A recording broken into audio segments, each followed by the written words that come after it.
costume party and Halloween party, and ang tawag dito ay Parade of Saints or Parada ng mga Banal.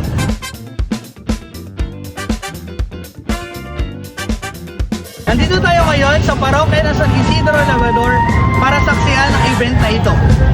Nasa 63 kabataang Bulakenyo ang nakiisa sa taunang parada ng mga banal ngayong araw.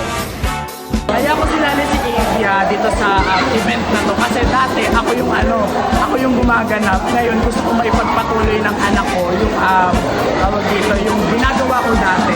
Kaya sinali ko siya dito sa event na and gusto ko lumaki siya na parang ako kung saan naglilingkod sa Panginoon. Sa temang kabataan para sa kabanalan, sama-samang maglalakbay kasama ang mga banal.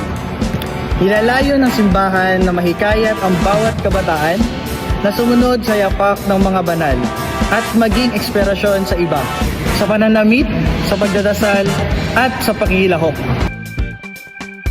Mahalaga po ito para sa mga kabataan din, para tumatak sa isip nila na yung araw ng mga banal ay para sa mga banal talaga.